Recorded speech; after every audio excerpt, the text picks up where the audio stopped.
students, in today class, online class of class 10th. The topic for today class is pair of linear equation in two variable. जो topic है हमारा linear equation in two variable, ये हम class 9th में पढ़ चुके हैं. Linear equation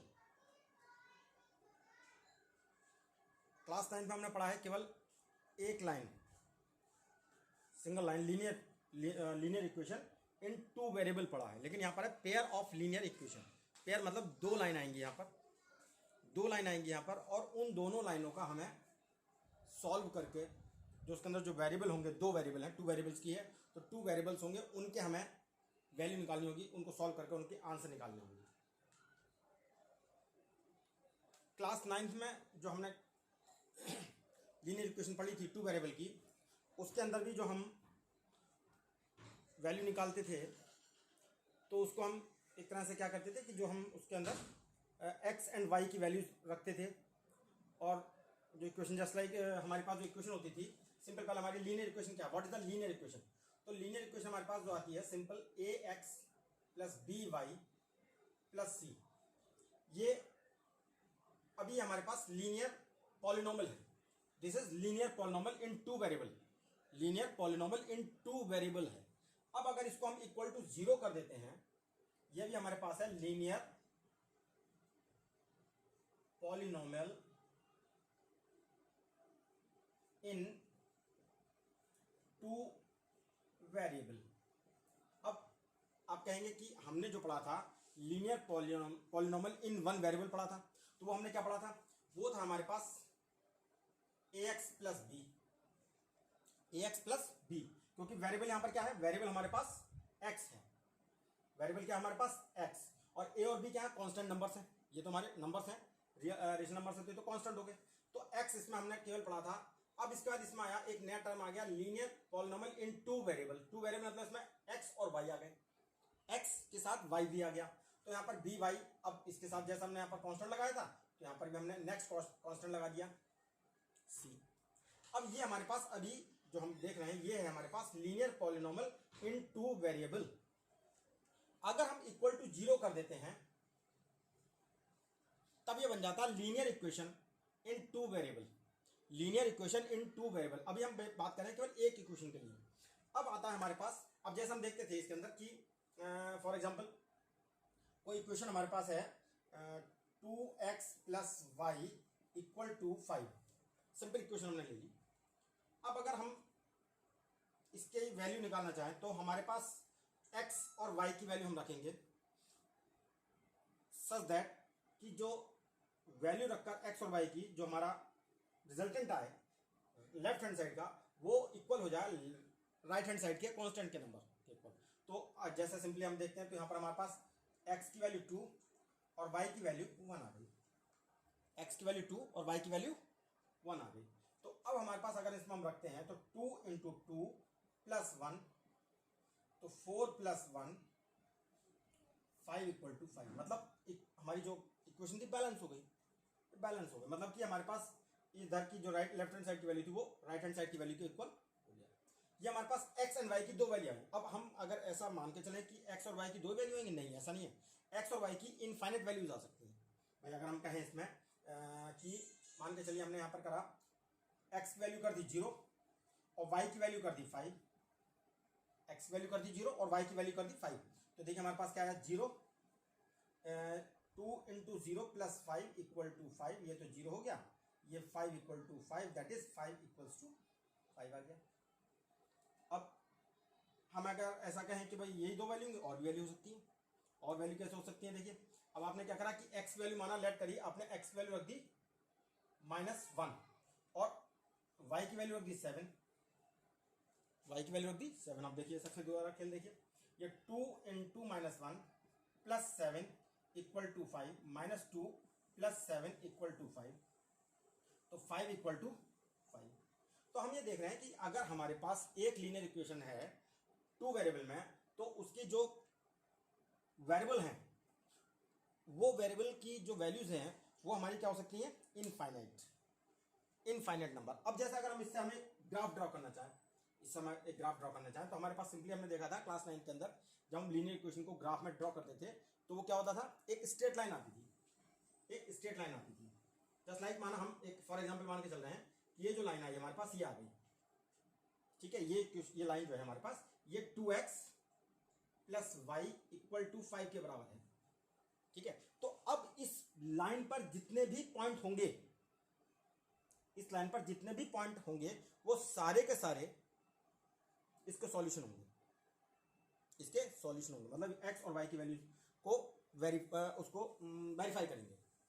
तो अब अगर जैसे हम कहें तो इस पर केवल हमारे यही 3 पॉइंट होंगे, ये 3 पॉइंट नहीं होंगे, बहुत सारे पॉइंट होंगे। देखिए भाई पॉइंट तो हमारे पास यहाँ से स्टार्ट करके मान चलिए ये हो गया, ये हो गया, ये हो गया, ये हो गया, ये हो गया, ये हो गया, ये हो गया, ये इनफाइनाइट। अगर इसको हम और आगे बढ़ाएंगे तो और आगे चलते चले जाएंगे। तो number of infinite solution, number of infinite solution for one linear equation of 2 variable, मतलब एक लीनियर इक्वेशन के जो हमारी 2 वेरिएबल में है उसके इनफाइनाइटली मैनी सॉल्यूशंस हो सकते हैं, मतलब एक्स और वाई की वैल्यू इनफाइनाइट हो सकती है। ये बात है हमारी 1 इक्वेशन के लिए। अब आता है हमारे पास 2 पेयर ऑफ लीनियर, पेयर मतलब 2 इक्वेशन हो गई। अब अगर हम मान के चलें कि यही एक इक्वेशन एक ही है और एक इक्वेशन हमने मान ली x plus Y equal to 3, यहां पर क्या क्या आएगा देखिए 2 प्लस 1 इक्वल टू 3, मतलब x की वैल्यू आपने 2 रखी और y की वैल्यू क्या रखी 1, तो ये सॉल्व हो गया। अब आप देख रहे हैं कि यहां पर x की वैल्यू 2 और y की वैल्यू 1, x की वैल्यू 2 और y की वैल्यू 1। अब इस इक्वेशन को अगर हम ड्रॉ करते हैं तो लेट करते हैं हम कि माना ये इक्वेशन हमने ये ड्रॉ कर दी, माना वो ड्रॉ हो गई है, तो ये दोनों इक्वेशन जो हमारे पास एक फॉर एग्जांपल लेके चल रहे हैं कि ये जो यहाँ पर इंटरसेक्ट कर रही हैं तो इनका जो कॉमन पॉइंट है, जहां पॉइंट एक दोनों लाइनें एक दूसरे को इंटरसेक्ट कर रही हैं, that is the common point for both lines. तो वो पॉइंट क्या होगा, वो 2 1 होगा, वो क्या होगा 2 1, क्योंकि जब भी अगर दो इक्वेशन है लीनियर इक्वेशन है 2 वेरिएबल में, तो उसके अंदर अगर हम वो इंटरसेक्ट कर रही हैं तो उनका केवल सॉल्यूशन यूनिक होगा, मतलब 1 एंड ओनली 1 होगा। तो ये एक सिंपल वे है मतलब बता समझाने का। अब आता है हमारे पास कि pair of linear equation in 2 variable को हम किस तरीके से या कितने तरीके से या किन किन मेथड से इसको हम सॉल्व करते हैं, या कह सकते हैं कि इनके x और y की वैल्यूज को निकालते हैं। तो मेथड फॉर सॉल्विंग या मेथड कह सकते हैं कि हमारे लीनियर इक्वेशन को वेरिएबल्स की वैल्यू निकालने का जो मेथड है, ये चीज क्लियर हो गई। अब हम आते हैं मेथड टू सॉल्व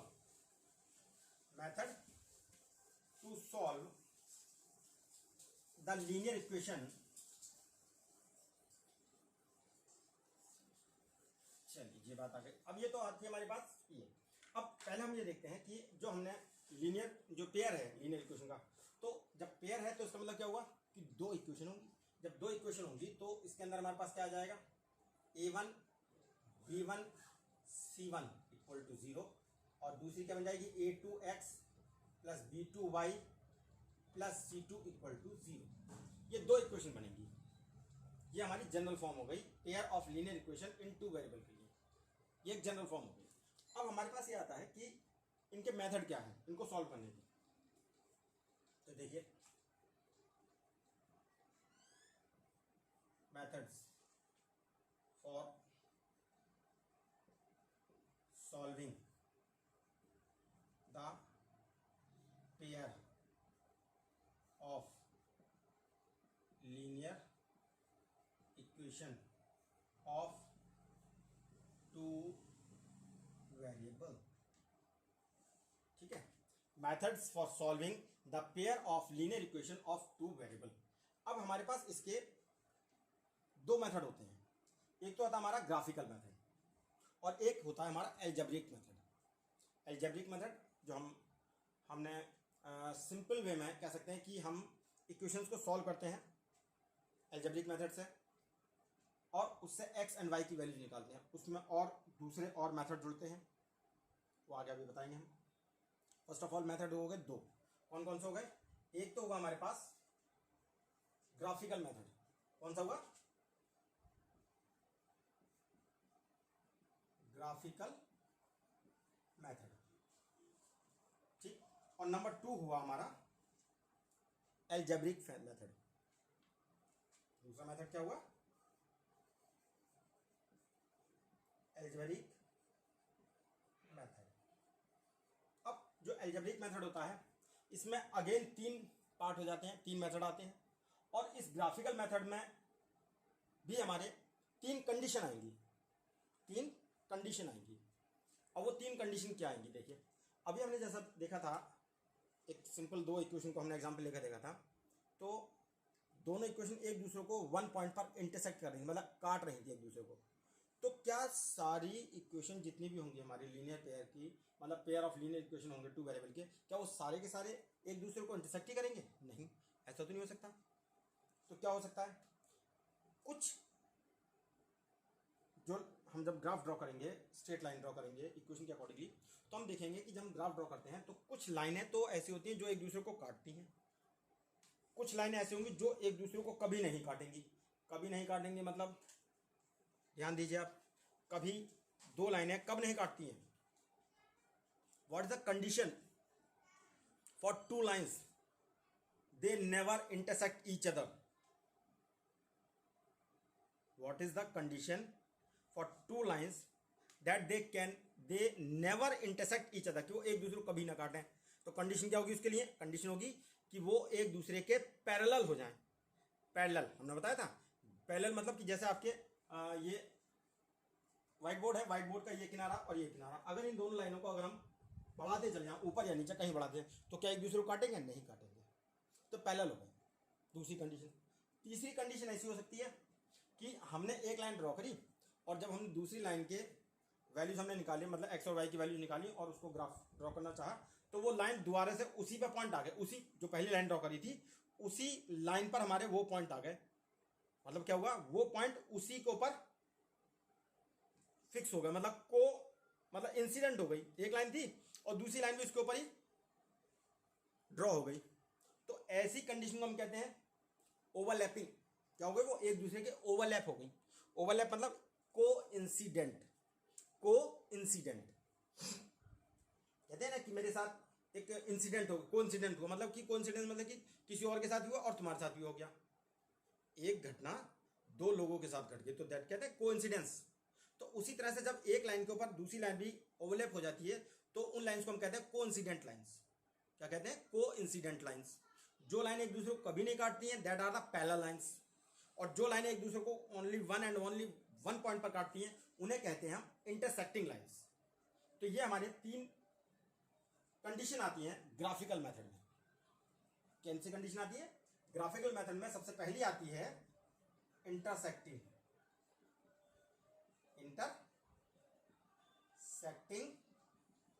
लाइंस। अभी हम ग्राफ में बता देंगे, मतलब intersecting lines. Number 2 parallel lines, ठीक है। और थर्ड आएगी को इंसिडेंट लाइंस। को इंसिडेंट लाइंस। चलिए ग्राफ के अकॉर्डिंगली समझ सकते हैं आप कि जैसे ये हमारे पास एक ये लाइन आई और एक ये लाइन आई, ये हमारे पास ए पार्ट है, ठीक है। मतलब हमने इन लाइंस को नेमिंग हमने कर दिया, माना L1 और ये हो गई L2। L1 और L2 एक दूसरे को कहां पर इंटरसेक्ट कर रही हैं? This is the common point, this is the common point. B वाली कंडीशन देखिए क्या होगी?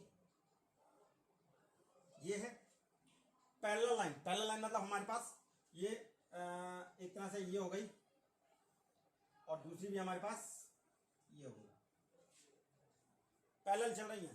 तो ये हमारे पास हो गया L1 और ये हो गया L2।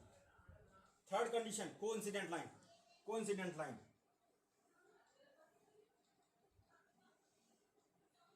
L1 भी यही है और L2 भी यही है, सारे पॉइंट एक पे ही आ गए। दूसरी लाइन भी इसी पर आ गई। ये है सी कंडीशन, ये हो गई सी कंडीशन।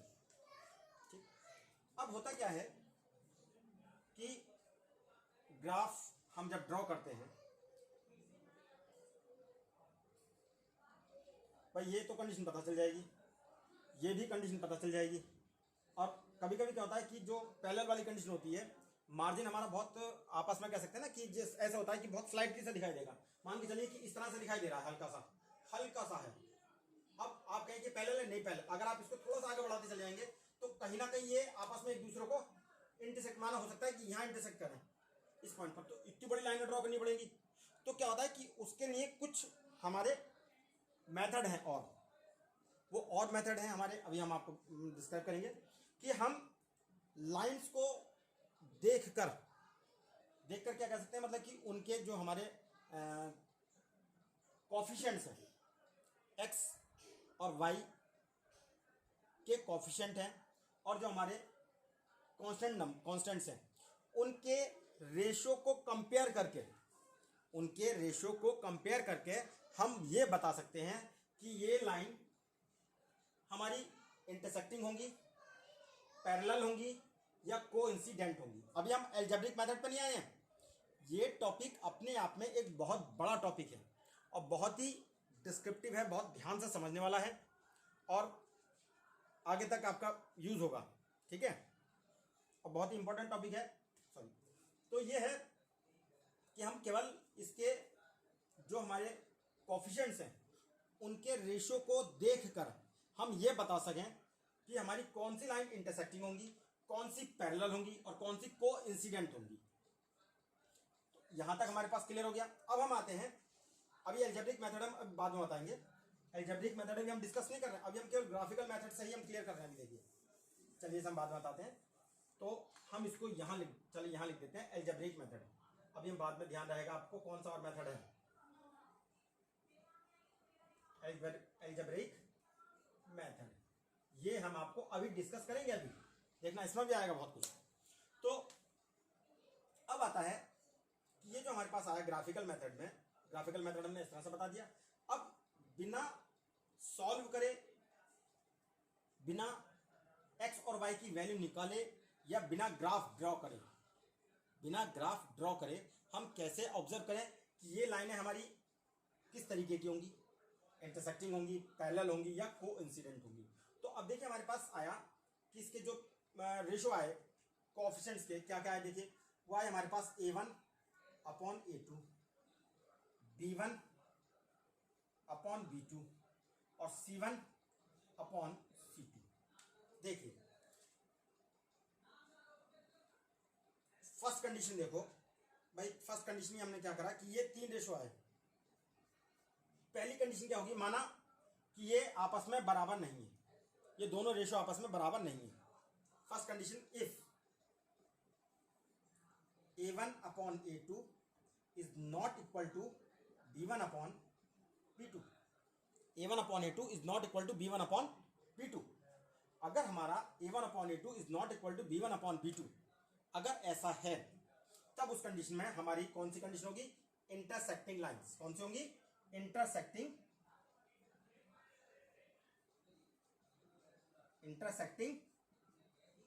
लाइंस।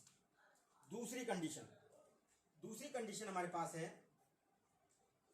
ये बराबर हो गए, ये दोनों तो बराबर हो गए और तीसरा वाला बराबर नहीं है।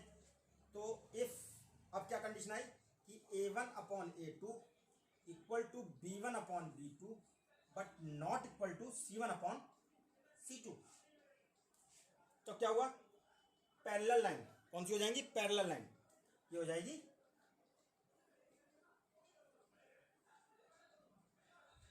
Parallel lines. अब आई तीसरी कंडीशन। अब तीसरी कंडीशन क्या हुआ, देखो ये हमारे पास पैरेलल नहीं था और इक्वल नहीं था, उसके बाद ये इक्वल हुआ, ये इक्वल नहीं था। अब क्या कंडीशन आएगी कि तीनों इक्वल हो गए, तीनों रेशो हमारे इक्वल हो गए। तो मतलब क्या आया थर्ड कंडीशन में, A1 upon A2 equal to B1 upon B2 equal to C1 upon C2। तो ये कंडीशन कौन सी होगी, ये होगी हमारी कोइंसिडेंट लाइन। कोइंसिडेंट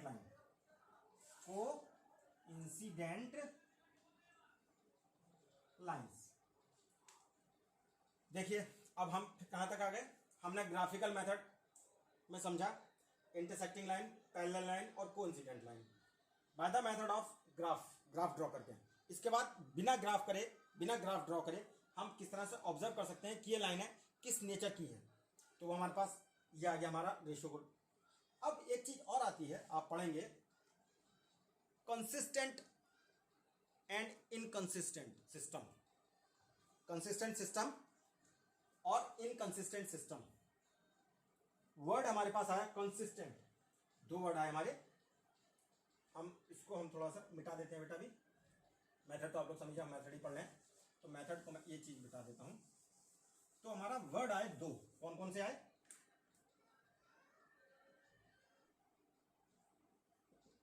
कंसिस्टेंट और इनकंसिस्टेंट, कंसिस्टेंट एंड इनकंसिस्टेंट। अब ये चीज जो आती है, कंसिस्टेंट का मतलब है कि जिसमें हमारा मिनिमम एक सॉल्यूशन हो, एक सॉल्यूशन, मिनिमम वन सॉल्यूशन। अच्छा एक चीज क्या है हमारे पास, हम इसे क्या कहते हैं, इंटरसेक्टिंग लाइंस को हम क्या कहते हैं, यूनिक सॉल्यूशन। यूनिक सॉल्यूशन मतलब one and only one solution. यहां कंडीशन क्या होती है, यूनिक सॉल्यूशन।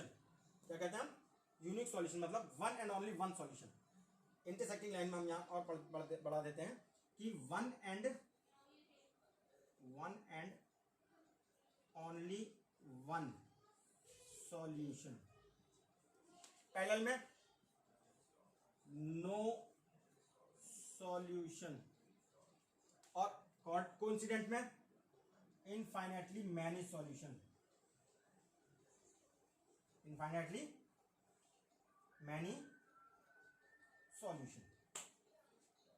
सॉल्यूशन मतलब कि एक्स और वाई की वैल्यू, एक्स और वाई की वैल्यू मतलब जब हम इन इक्वेशन को सॉल्व करेंगे, पेयर ऑफ लीनियर इक्वेशन को सॉल्व करेंगे, तो एक्स और वाई की केवल एक एक वैल्यू आएगी, तब हम कहते हैं उसको one and only one solution या यूनिक सॉल्यूशन। जब हमारे पास कोई सॉल्यूशन नहीं आएगा, एक्स और वाई की सॉल्यूशन आएगा ही नहीं, तो उस कंडीशन में क्या होगा हमारे पास, पैरेलल। और जब हमारे पास एक्स और वाई की वैल्यू हमारे पास बहुत सारी आएंगी, तो वहां आप कहते हैं हम उसको इनफाइनाइटली मैनी सॉल्यूशन। अब जो कंसिस्टेंट और इनकंसिस्टेंट वर्ड हम पढ़ रहे हैं ये है कि मिनिमम वन सॉल्यूशन होना चाहिए, at least one solution, at least one solution, at least one solution. और इसमें क्या है, no solution.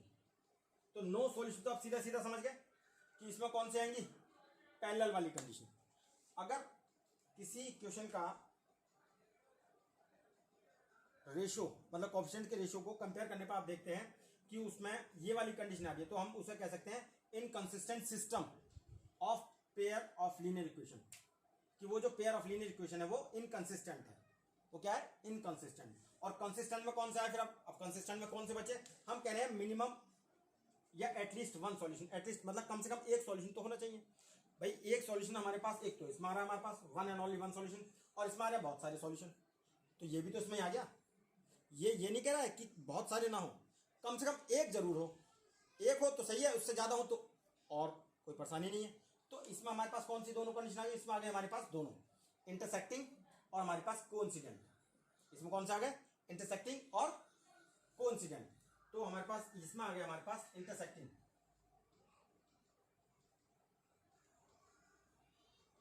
Intersecting and many,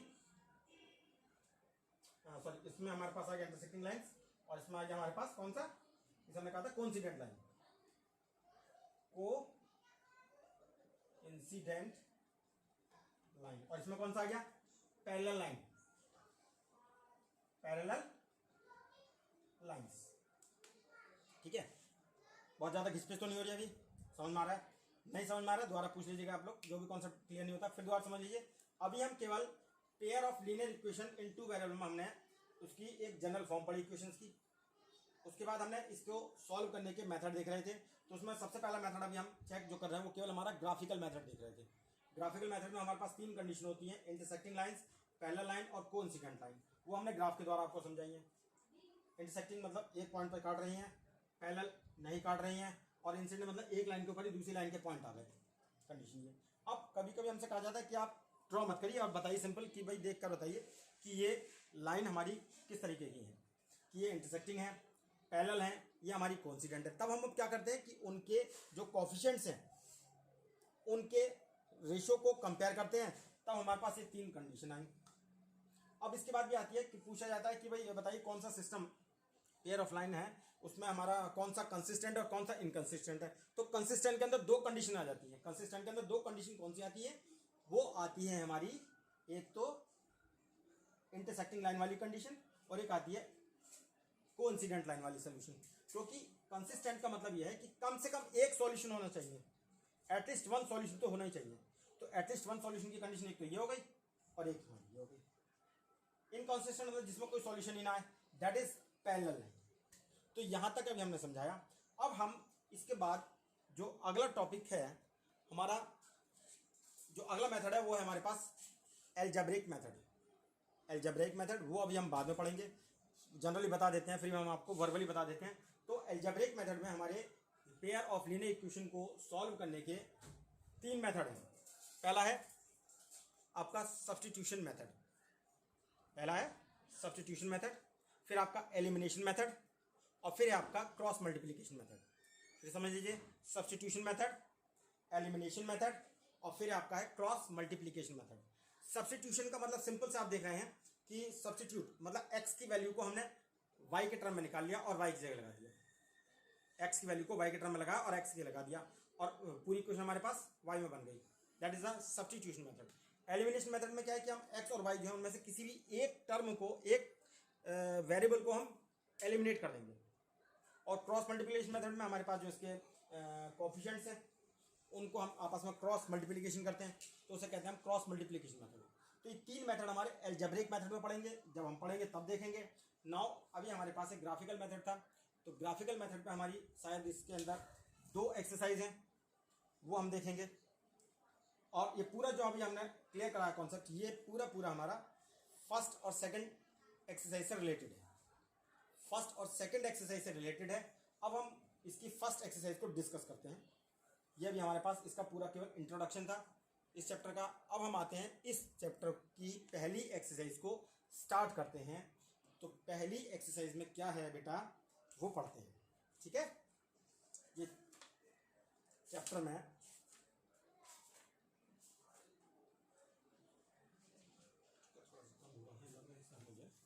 थोड़ा लाइट को बढ़ाना पड़ेगा बेटा जी, चुप जाइए, मुझे थोड़ा सा पढ़ने में समस्या आ रही है, पढ़ने में मुझको समस्या आ रही है। चश्मा कहाँ गया, चश्मा कहाँ गया, ये आप लोगों के चक्कर में मोबाइल यूज़ करते करते आई सेट की भी बैंड बज चुकी है बेटा जी हमारी, हम लोग पढ़ने में बहुत मुश्किल कर रहे हैं। हाँ, तो देखिए 3.1 एक्सरसाइज का पहला क्वेश्चन है,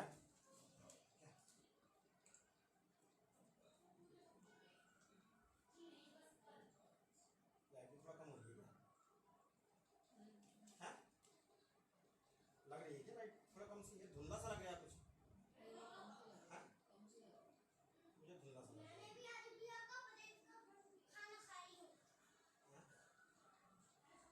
क्यों, मुझे लग रहा है या है ही? हाँ? लग रही है रियली? तब तो सही है। हाँ यार, मतलब धुंधला सा लग रहा है ना कहीं। देखिए, तो पहले क्वेश्चन को हम रीड कर रहे हैं, वो आप ध्यान से सुनिए।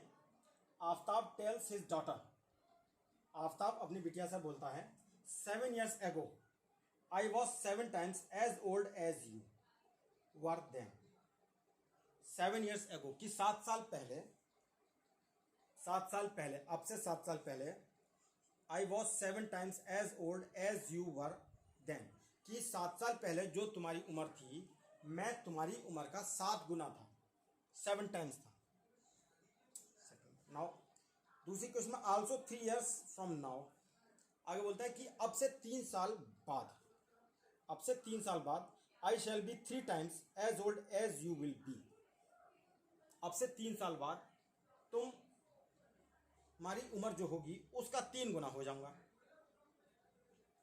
ये question is not this interesting, represent this situation algebraically and graphically.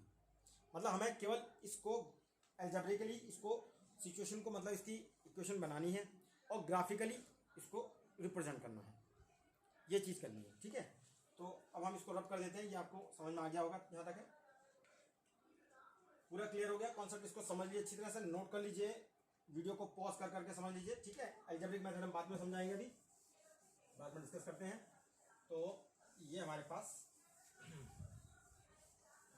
को रब कर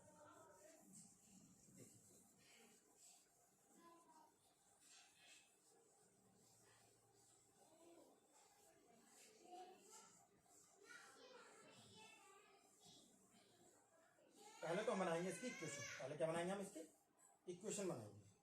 दैट इज वो कंडीशन है कि एल्जेब्रिकली इसको रिप्रेजेंट करना। तो फर्स्ट ऑफ ऑल हमें इसमें क्या करना पड़ेगा, फादर और डॉटर दोनों की एज को हमें लेट करना पड़ेगा। 2 वेरिएबल में, 2 वेरिएबल है तो लेट आफ्ताब एज, ये प्रेजेंट एज है बेटा, x ईयर्स, ये हमारी प्रेजेंट एज है। आफ्ताब की ये प्रेजेंट एज है, आफ्ताब की ये प्रेजेंट एज है। एंड इसके बाद क्या कहता है वो अपनी बिटिया से, डॉटर, तो डॉटर एज, डॉटर की जो एज है वो क्या है, y ईयर्स, y ईयर्स। अब देखिए ध्यान से, ये प्रेजेंट एज है, ये सब क्या हमारी प्रेजेंट एज है, these are the present age. अब वो कहता है 7 years एगो, बिफोर 7 years, तो यहाँ क्या आ जाएगा, 7 years एगो। अगर हम कहें तो आफ्ताब की एज कितनी हो जाएगी, आफ्ताब की एज हो जाएगी 7 years एगो, मतलब अब से 7 साल पहले, तो मतलब 7 years घट गए दोनों की उम्र में, x - 7, और डॉटर की एज क्या आ जाएगी, y - 7।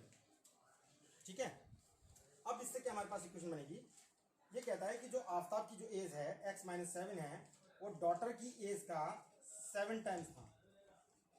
मतलब मल्टीप्लाई हमें कम में करनी पड़ती है, ध्यान रखिए। फादर की एज हमेशा ज़्यादा होगी, बच्चे की एज कम होगी, तो हमें फादर की एज के बराबर बच्चे की एज को लाने के लिए क्या करना पड़ेगा, मल्टीप्लाई उधर करना पड़ेगा। एज वाले में क्वेश्चन ध्यान रखिएगा, रिलेशन के हिसाब से ध्यान रखना होता है। तो हमारे पास ये आ गया x - 7 इक्वल्स टू 7y - 49, या x - 7y इक्वल्स टू -49 और +7 equals x - 7y equals to minus का 42। ये होगा इक्वेशन नंबर 1, ये होगा हमारी इक्वेशन नंबर 1। नाउ अब क्या कहता है वो, 3 years फ्रॉम नाउ, आफ्टर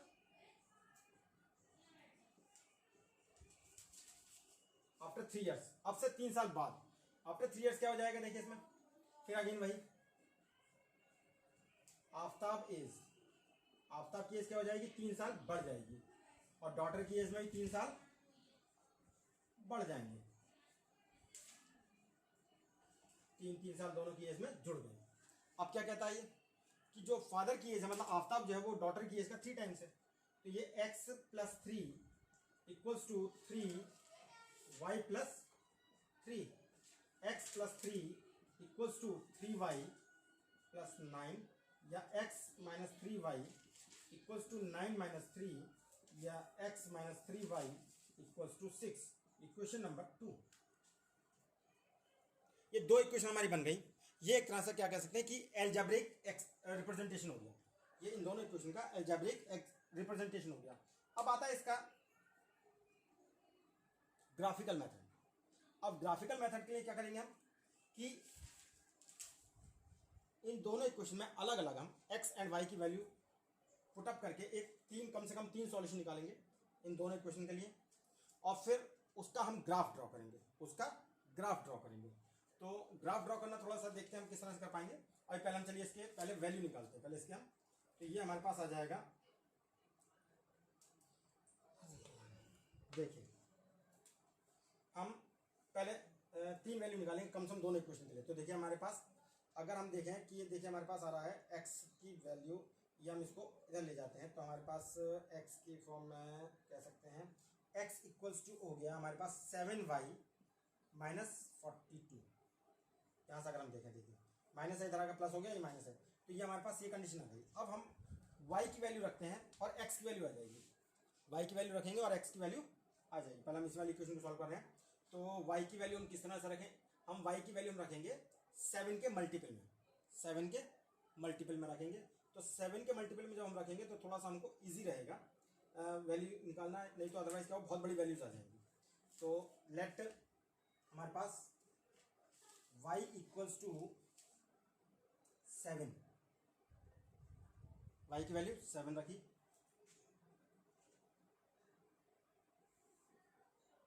8 रखी, और y की वैल्यू हमने क्या रखी, -7 रखते हैं तो प्लस का हो जाएगा, और क्या रख सकते हैं इसमें हम 7 8 6 रख दी, चलिए ठीक है 6 7 8 रखी, कुछ भी रख सकते 6 7 8 रखी। अब देखिए हम यहाँ पर पहले हम वैल्यू निकालते हैं और फिर उसकी एक टेबल बनाते हैं, जैसे हम बनाते हैं जनरल पिछले क्लास में हम देखा। तो हम यहाँ पर सॉल्व करते हैं। देखिए यहाँ से y की वैल्यू सबसे पहले हमने रखी है 6, तो देखिए x equals to 7y minus 42। तो देखिए क्या आ जाएगा, 7 into 6 minus 42, 42 minus 42 equals to 0। तो x की वैल्यू क्या आ गई, इससे हमारे पास 0 आ गई। हम टेबल यहीं बना लेते हैं। तो अब देखिए हमारे पास क्या आ जाएगा, x एंड y की वैल्यू हमने क्या रखी थी 6, तो x की वैल्यू क्या आ गई थी 0। अगली देखिए अब रखते हैं x की वैल्यू, y की वैल्यू कितना रखते हैं 7। तो देखिए 7 इंटू 7 माइनस 42, यह आ जाएगा बेटा 49 माइनस 42 इक्वल टू 7। मतलब 7 रखने पर 7 आ गई, यहाँ भी 7 और ये भी 7। अब रखते हैं 8 रखते हैं। देखिए x equal to 7 into 8 minus 42 equal to 7 8 56 minus 42 equal to 40। तो यहाँ पर 8 रखने पर कितनी आ गई 40। ये पहली इक्वेशन का हमारा वैल्यू निकली है, 3 हमने निकाल लिया। अब हम आते हैं इस वाली इक्वेशन के लिए, ठीक है। अब इस इक्वेशन के लिए देखिए, इसको भी हमने क्या करा, x equals to 6 plus 3y कर दिया, 6 प्लस 3y। तो देखिए y की वैल्यू हमें फिर वही रखना है, किस तरह से कि हमारे पास कंप्लीट वैल्यू आ जाए। तो y की वैल्यू हमने रखी, माना पहले एक तो रख दिया हमने 0, एक रखी 1, और क्या रखी हमने, और क्या रख सकते हैं, 2 रखते हैं तो 6 3 9 7 14 का नहीं आ रहा है, ठीक है 0 रखी, सही है। चलो 2 रख देते हैं, 0 1 2 रखिए। अब देखिए तो x की वैल्यू जब हम रखते हैं, x की वैल्यू निकलेगी 6 प्लस 3 इंटू 0, तो 6 प्लस 0 इक्वल्स टू 6। तो x की वैल्यू क्या आ गई हमारे पास 0 आ गई, यहाँ से x की वैल्यू 0 आ गई, सॉरी x की वैल्यू हमारे पास इससे क्या आई 6। अभी टेबल बनाएंगे ना, और फिर यहाँ पर x की वैल्यू हमने 6, ये हो गया 3 इंटू 1, ये आ गया हमारे पास 6 प्लस 3 इक्वल टू 9, x की वैल्यू 9 आ गई। Now 6 plus 3 into 2 that is 6 plus 6 equals to 12। दिखाई दे रहा है हमारा, हाँ दिख रहा है। तो ये हमारे पास, अब इसकी अगर हम टेबल बनाएं तो वो टेबल बनी हमारे पास, क्या वो टेबल बनी, ये देखिए मिनिमम 3 वैल्यूज हमने निकालनी है। 2 वैल्यूज से तो कोई भी लाइन हमारी स्ट्रेट मानी जा सकती है, लेकिन 3 से पता चलता है कि वो स्ट्रेट में है या नहीं। x एंड y, देखिए x की वैल्यू हमारे पास, जब y की वैल्यू हमने 0 रखी थी, 0 3 रखी ना, ये 0 1 एंड 2, तो ये 6 आई थी, इसके बाद ये 1 रखी थी तो हमारे पास 9 आया था, और जब 2 रखा था तो यहाँ पर 12 आया था।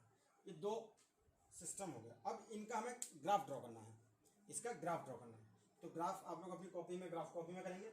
मैं यहाँ पर उसको एक प्रैक्टिकल वे में समझाने की कोशिश करता हूँ।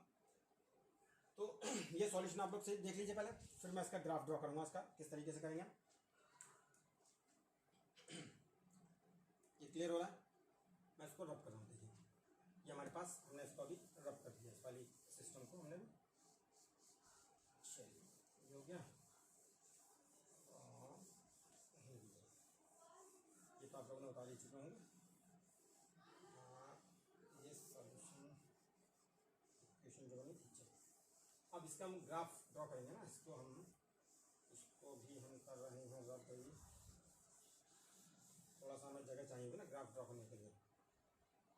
देखिए ये जो हमारे ग्राफ ड्रॉ होगा, ये पूरा का पूरा हमारा पॉजिटिव में, मतलब कि क्लास 9th में आप लोग समझ चुके हैं, कोऑर्डिनेट के अंदर थोड़ा बहुत पढ़ा ही है कि जो हमारे पास आएंगे एक्स वाई हमारे दोनों पॉजिटिव वाले इसमें आएंगे।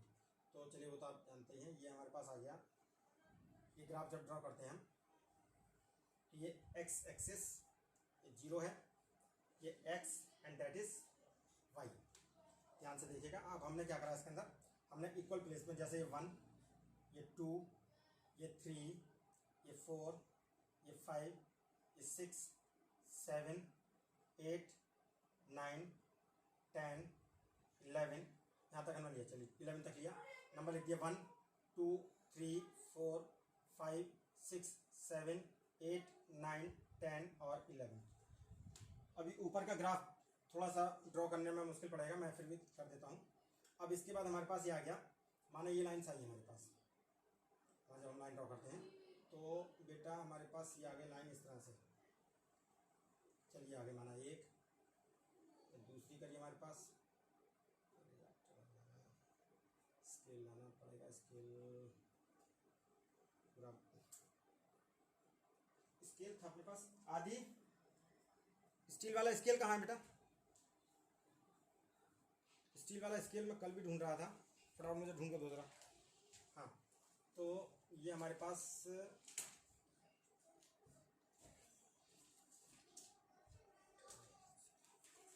नहीं आ रहा है। स्केल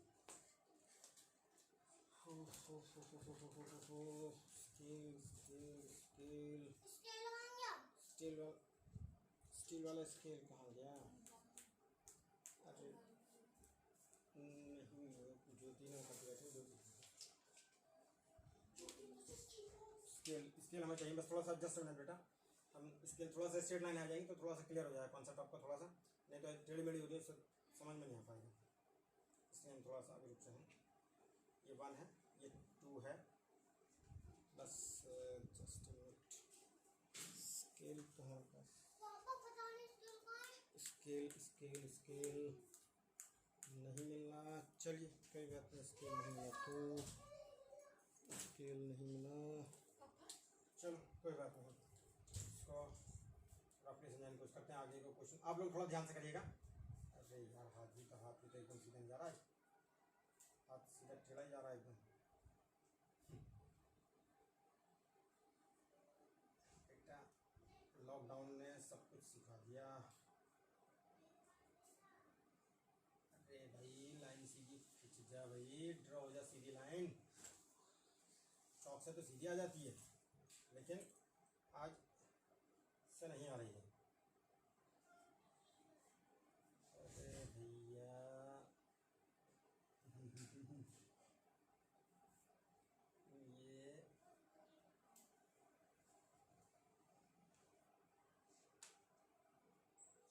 ये नहीं मिला, चलिए कोई बात नहीं। या चले बाय हैंड समझाने की कोशिश करेंगे। थोड़ा बेटा लाइन हमारी टेढ़ी आ रही है, तो उसको थोड़ा सा समझने की कोशिश करिएगा। 8 या 9 लाइन ज़्यादा आ जाएंगे इसमें। इसके बाद हमारे पास अगली लाइन आ जाएगी मैना। अरे यार इतना पास कितने जा रहा भाई। चलो ये आ गया, ये आ गया और ये आ गया 12 तक। हमने 12 तक करिए। ये 10 हो गया, ये 11 हो गया और ये 12 हो गया। ठीक है, अब ये लाइन है, ये लाइन हमारे पास आ गई, ये तो ड्रॉ हो जाएगी सीधी लगभग, थोड़ा सा वो डाउनवर्ड उसकी करती है। ये ग्राफ का हम एक प्रैक्टिस थोड़ा सा कराने की कोशिश कर रहे हैं आपको समझाने की, केवल आपको कॉन्सेप्ट क्लियर करने के लिए। कंप्लीट ग्राफ नहीं है बेटा ये।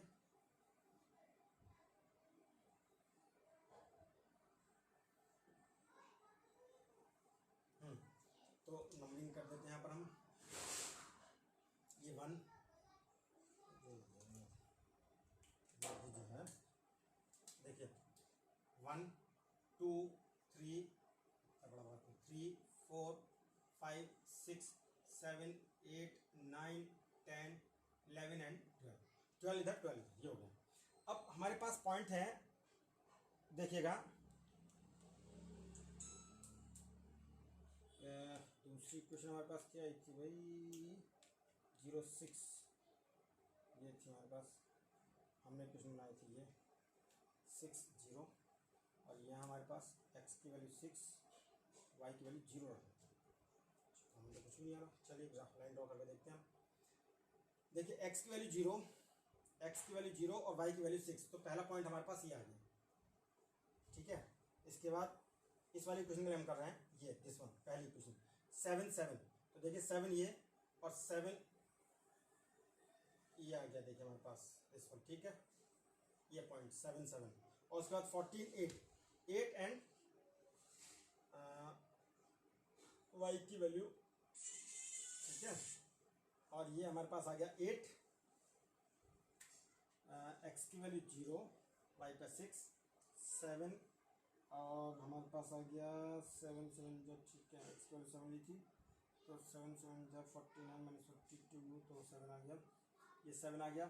और इसके बाद है ये 8 यहाँ पर ये हाँ यहाँ पर हमारे पास है 14 है बेटा, ये हमारे पास कितना है, ये 14 तक लेना, 13 एंड दैट इज 14 यहाँ लिया, तो ये 14 और 14 पे कितना रहा y की वैल्यू 8, 14 पर y की वैल्यू माना 8 यहाँ आएगी।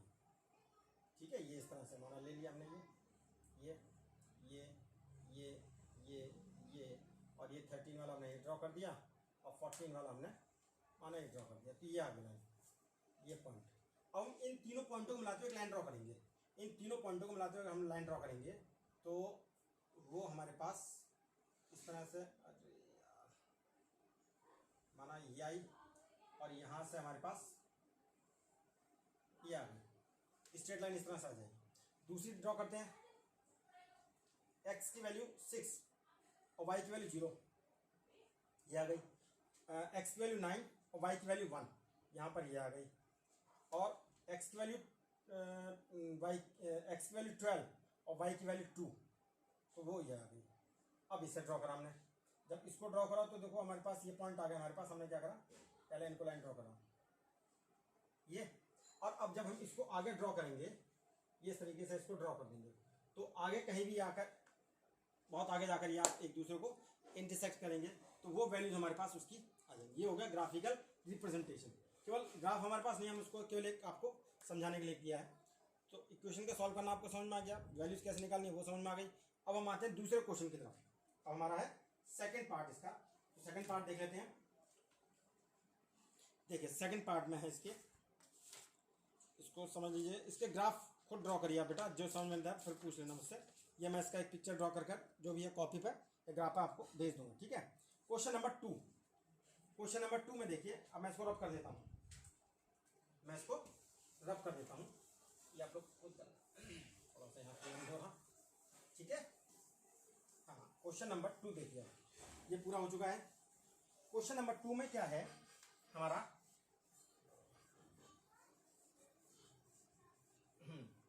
क्वेश्चन नंबर 2 है इसका सेकंड पार्ट जो है फर्स्ट का। Coach of a cricket team by 3 bats and 6 ball for ₹3900। मतलब एक क्रिकेट टीम के कोच ने 3 बैट और 6 बॉल, 3 बैट और 6 बॉल्स उसने 3900 की खरीदी। और लेटर बाद में C buys another bat and ball, another bat मतलब एक बैट और 3 balls more balls of same kind ₹1300 to represent this situation algebraically and geometrically. तो नंबर 2 देखिए, let the cost of one bat की कॉस्ट है x rupees और cost of one ball equals to y. एक bat की cost है x और एक बॉल की कॉस्ट है y.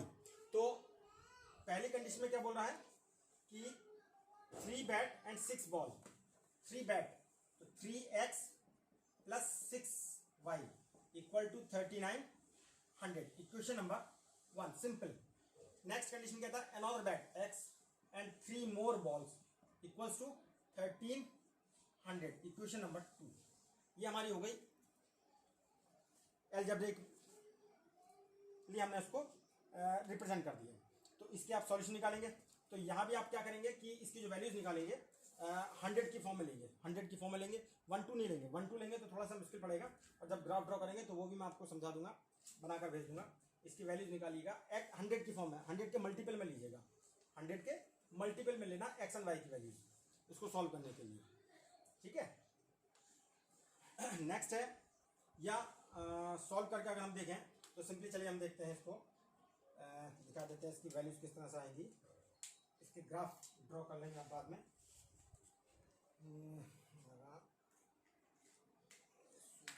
देखिए पहली क्वेश्चन बता दें. मान लो जैसा 3x plus 6y equal to 3900. तो ये हो गया हमारे पास 3x equals to 3900 minus 6y या x equals to 3900 minus 6y upon 3. अब हमें क्या करना है, सी y की वैल्यू हमें किस फॉर्म में लेनी है. y की वैल्यू हमें इस तरह से लेनी है, एक तो 100 के मल्टीपल में लेनी है और 100 के मल्टीपल में भी इस तरह से लेनी है कि जो सॉल्व करके वैल्यू आए ऊपर की वो 3 से डिवाइड हो जाए. 3 से डिवाइड हो जाए. तो जैसे कि हमारे पास हो सकता है y की वैल्यू हमने पहले तो 0 ले ली. y की वैल्यू हमने पहले 0 ले ली, एक तो 0 हो गई. अब नेक्स्ट हो सकता है हमारे पास हमने ले लिया. नेक्स्ट लेट कर लिया 100 ले लिया, 100 ले लिया. नेक्स्ट हमने y की वैल्यू ले ली 300 ली. 300 तो 18 माइनस 39 21. हाँ हो जाएगा. चलिए ठीक है. नेक्स्ट लीजिए हमने माना 300. तो अब देखो यहाँ पर वैल्यूज हम देखते हैं, इसका सॉल्यूशन देख लेते हैं इधर साइड में या इधर देख लेते हैं. तो देखिए x पहले y की वैल्यू लगा रहे हैं हम 0. तो x equals to 3900 minus 6 into 0 upon 3. ये आ जाएगा बेटा 3900 माइनस 0 अपॉन 3 या x equals to 3900 upon 3 equal to 1300. ठीक है. नाउ x की वैल्यू आपने ली 100. अगर x की वैल्यू ली आपने 100 तो x की वैल्यू 100 में देखिए 3900 माइनस 6 इंटू 100 अपॉन 3. यह आ जाएगा 3900 माइनस 600 अपॉन 3. यह आ जाएगा 330 अपॉन 3 इक्वल्स टू 1100. ठीक. नाउ 300 देखिए. चलिए x की वैल्यू हमारे पास आ गई 3900 minus 6 into 300 upon 3 equal to 3900 minus 1800 upon 3 equal to आ गया 2100 अपॉन 3 दैट इज 700. ठीक है. अब आप जब इसके ग्राफ ड्रॉ करेंगे तो हम यूनिट में नहीं लेंगे, हम इसमें क्या लेंगे उसके 1 centimetre equals to 100. 1 centimetre equal to 100 unit. मतलब जो एक ब्लॉक होगा हमारा 101 वाला उसको हम 100 में लेंगे. 100 200 300 400 इसी तरह से y में लेंगे, उससे आपका ग्राफ ड्रॉ हो जाएगा. इसी तरह से यहाँ पर लेंगे हम. तो इसकी जो इक्वेशन बनेगी, जो टेबल बनेगी, वो टेबल हमारे पास क्या बनेगी देखिए x एंड y. 3 वैल्यू हमने निकाली हैं तो वो हम इसमें पुट अप कर देते हैं. y की वैल्यू हमने रखी 0, y की वैल्यू रखी 100 और y की वैल्यू रखी हमने 300. तो यहाँ पर आई हमारे पास 1300, यहाँ पर आई हमारे पास 1100 600 32 33.3 1100 ठीक है। और इसके बाद जब 300 रखा तो 3 18 माइनस 20 18 माइनस 21 हो गया 21 7, तब ये आया हमारे पास 700। ठीक है, तो ये हमारे पास इस तरह से। अब इसी तरह से इसको रखेंगे हम x की वैल्यू, तो इससे अगर हम देखते हैं तो x इक्वल्स टू आ जाएगा 1300 माइनस 3y। अब फिर वही y की वैल्यू हमारे पास हमने क्या रखा, माना 0 रखी और 100 रख दी, और हमने क्या रखा 300 रख दी, चलो माना। तब देख लेते हैं, तो अब देखिए x की वैल्यूज हमारे पास क्या आ जाएंगी। x की value 1300 minus 3 into 0 that is 1300 minus 0 equals to 1300, तो ये आ गया।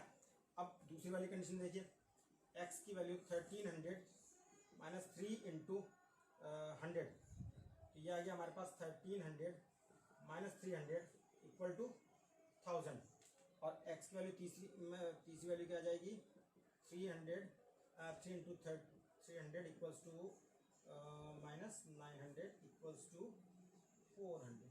अब इसकी टेबल हमारे पास क्या बन जाएगी, इसकी टेबल देखिए, अब आप इसकी टेबल देखिए, हमारे पास ये आ गई x एंड ये हो गया y। तो x की वैल्यू y की वैल्यू हमारे रखी है 0 100 और 300, तो तीन वैल्यूज क्या आई हमारे पास, देखिए इसकी पहली वैल्यू तो वही हमारे पास आ गई है 1300, दूसरी आ गई है 1000 और ये आ गई है 400। ये दोनों लाइन के आप ड्रॉ कर लेंगे, इसके सॉल्यूशन निकाल लेंगे। ठीक है, नाउ सेकंड हो गया हमारे पास, थर्ड है the cost of 2 apples and 1 kg 2 kg of apples and 2 kg of grapes on a day was found to be 160। इसको समझ लीजिए, इसको मैं रब कर रहा हूँ कि किसी दिन आप बाजार में फ्रूट्स खरीदने गए तो आपने देखा कि 2 किलो एप्पल और 1 kg ग्रेप्स की जो कॉस्ट है मिलाकर वो 160 रुपीज़ है। आफ्टर ए मंथ, एक महीने के बाद आप गए, 4 kg of Apple and 2 kg of grapes की जो कॉस्ट है वो 300 है। ठीक है, तो represent the situation algebraically and geometrically. तो ये हम रब कर देते हैं, बता लीजिए फटाफट जल्दी से।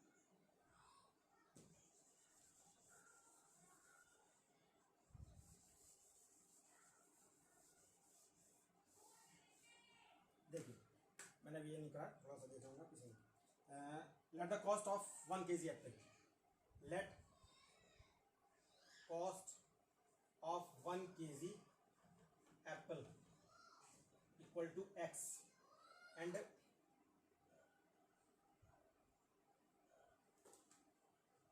Cost of 1 kg grapes equals to y। तो आप पहले खरीदने गए 2 kg एप्पल, तो 2 kg का होगा 2x और 1 kg ग्रेप्स तो y इक्वल्स टू आपका आ गया 160। अब नेक्स्ट एक महीने बाद जब आप गए तब 4 kg Apple and 2 kg grapes की कॉस्ट आ गई हमारे पास, ये आ गई। अभी हमारे पास दो इक्वेशन आ गई। अब इसके अंदर भी हम इसमें हम क्या रखेंगे, इसमें रखेंगे हम 10 के मल्टीपल में, x और y की वैल्यू रखेंगे 10 के मल्टीपल में, यूनिट में नहीं रखेंगे। यूनिट में रखेंगे तो थोड़ा सा बहुत इस तरह के नंबर आ जाएंगे जो हम ड्रॉ नहीं कर पाएंगे, पर 10 की यूनिट में रखेंगे, 10 के मल्टीपल में। तो इसको आप ड्रॉ करेंगे और इसका जो है हम सॉल्यूशन निकालिए। जब नहीं आता तो मुझसे पूछिए, हम जब इस चैप्टर को डिस्कस करेंगे ऑनलाइन क्लास में तो उस समय इसको समझने की कोशिश करेंगे। फिर भी चलो मैं बता देता हूँ, थोड़ा बहुत इसके इक्वेशंस बनवा देता हूँ मैं। चलिए इसे करा देते हैं। ये एक चैप्टर हमारा, पहली एक्सरसाइज हमारी लगभग कंप्लीट हो गई है। इसके बाद हमारी दूसरी एक्सरसाइज है। देखिए अब हम पहली क्वेश्चन को लेके चलते हैं। लेट y, तो 2x plus Y equal to 160, या कह सकते हैं y equal to 160 minus 2x।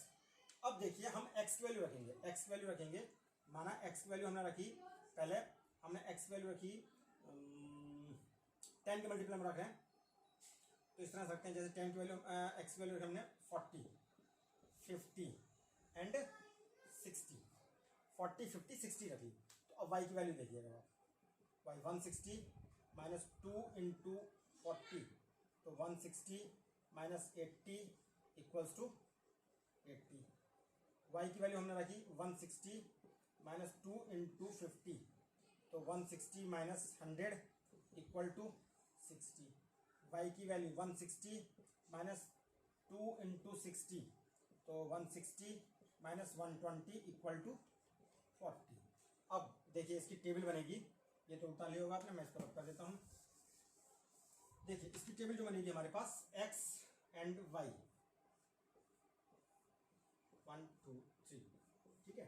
तो आपने x की वैल्यू क्या रखी थी, x की वैल्यू 40, 50 और 60। तो वैल्यूज हमारे पास क्या क्या आई थी, ये आई थी 80, ये आई 60 और ये आई 40, पहली कंडीशन। अब आते हैं हम दूसरी इक्वेशन पर। दूसरी इक्वेशन पर देखिए, दूसरी इक्वेशन है 4x plus 2y equals to 300। Now फिर अगेन वही करते हैं हम, चलिए 2y equal to 300 minus 4x, या y इक्वल्स टू हमारे पास 300 माइनस 4x अपॉन 2। इसको सिंप्लीफाई अगर हम करके देखें तो 150 माइनस 2x आ गया, 150 माइनस 2x। अब y की वैल्यू कंडीशन क्या आ गई हमारे पास, 150 माइनस 2x। अब x की वैल्यू हमने क्या रखी, फिर वही रखते हैं, माना चलिए हमने रखी 40, 50 और 60, 40 50 60, अगेन वही रखी। तो देखिए y की वैल्यूज क्या आ रही है हमारे पास, यह आएगा 150 minus 2 into 40, 150 minus 80 equal to 70। अब next 150 minus 2 into 50, 150 minus 100 equal to 50। And यहाँ देखते हैं y की वैल्यू हमारे पास 150 माइनस 2 इंटू 60, तो 150 माइनस 120 इक्वल्स टू 30। तो अब देखिए, अब इसकी दूसरी इक्वेशन के लिए जो टेबल बनेगी वो हमारे पास आ गई x एंड y 1 2 3। तो देखिए x की वैल्यू हमने क्या क्या रखी है, फिर वही रखी है 40, 50 एंड 60। तो वैल्यूज क्या आ रही है 70, 50 एंड 30। अब इससे ग्राफ ड्रॉ कर लीजिए, सही है। सो ये एक्सरसाइज और इस चैप्टर का इंट्रोडक्शन हमारा कंप्लीट हो गया।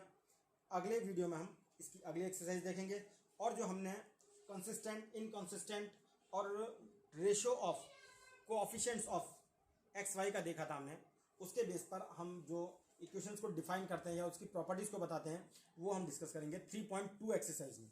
ठीक है, आज के लिए इतने काफ़ी है। Okay, thank you.